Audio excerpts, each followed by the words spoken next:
নমস্কার বন্ধুরা, জেসপ্রেস কুকিংয়ে স্বাগত জানিয়ে আজকে চলে এসেছি নতুন একটি রেসিপি নিয়ে। রেসিপিটি বানানোর জন্য এই উপকরণগুলো নিয়ে নিয়েছি: পেঁয়াজ কুচি, সর্ষের তেল, টমেটো, ধনেপাতা, পুঁই শাক, কুমড়ো, আলু, লবণ, আদা রসুন বাটা, লঙ্কা গুঁড়ো, হলুদ গুঁড়ো, জিরে ধনে গুঁড়ো, শাহি মশলা। আমি যে বাড়িতে শাহি মশলাটা বানাই, ভিডিও লিঙ্কে দিয়ে দেবো, দেখে নেবেন। কালো জিরে, গোটা জিরে, কাশ্মীরি লঙ্কার গুঁড়ো, এই উপকরণগুলো নিয়ে নিয়েছি। এরপর কড়াইয়ে সর্ষে তেল দেব।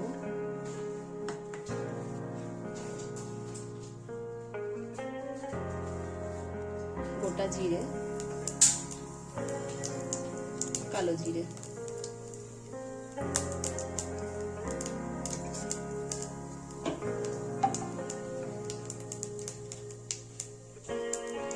পেঁয়াজ কুচি,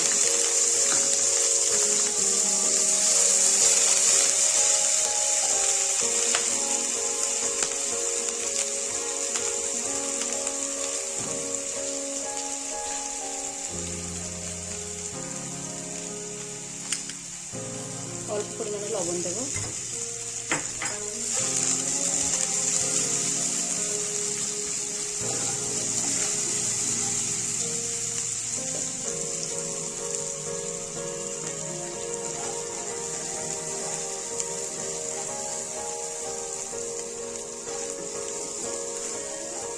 পেঁয়াজটা ভেজে নেব।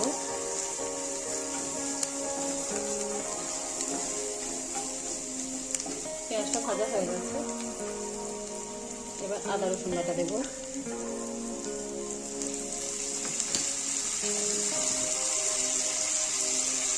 অল্প পরিমাণে জল দেব।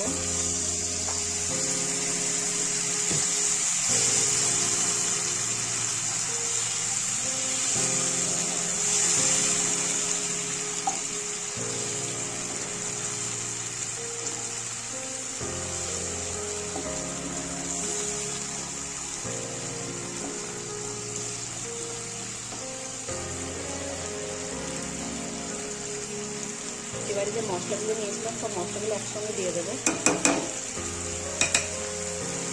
মশলাগুলো একসঙ্গে মিশিয়ে নেব।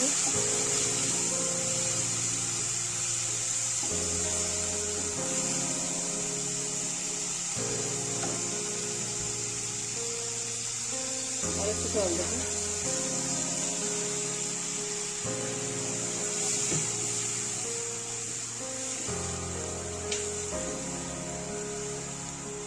টমেটো কুচি দেবো।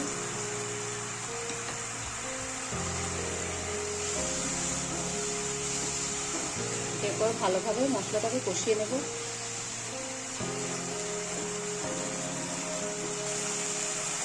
এক মিনিট মশলাটাকে কষিয়ে নেব। 1 মিনিট পর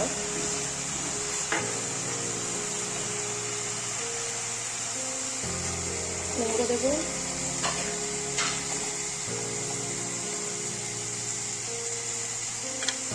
আলুটাকেও দিয়ে দেবো।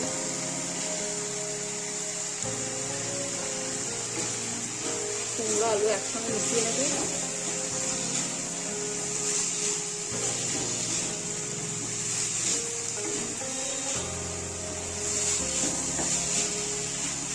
এবার পুঁই শাকটা দিয়ে দেবো।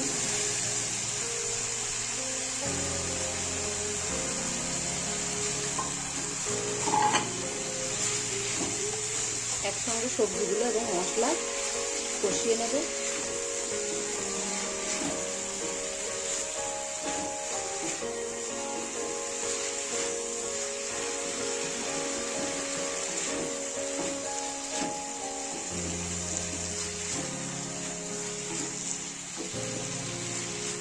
2 মিনিট কষিয়ে নেব। 2 মিনিট পর আর একটু ভালোভাবে নাড়াচাড়া করে নেব।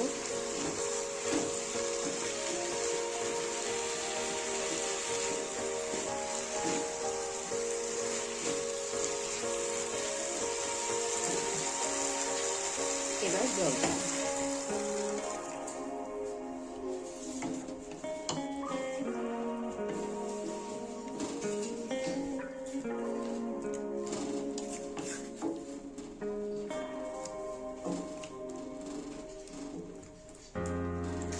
এবার ঢাকা দিয়ে 5 মিনিট এটাকে আমি রান্না করে নেব। মাঝে মধ্যে নাড়তে থাকবো। 5 মিনিট রান্না করে নেওয়ার পর আর একটু নাড়াচাড়া করে নেব। তো রেসিপিটা হয়ে গেছে, এবার একটা প্লেটের মধ্যে ঢেলে নেব। রেসিপিটি একটা প্লেটের মধ্যে ঢেলে নিয়েছি। তো রেসিপিটি যদি আপনাদের ভালো লাগে, লাইক, কমেন্ট, শেয়ার আর চ্যানেলকে সাবস্ক্রাইব করবেন। পাশে থাকা বেল আইকনে ক্লিক করবেন। ধন্যবাদ।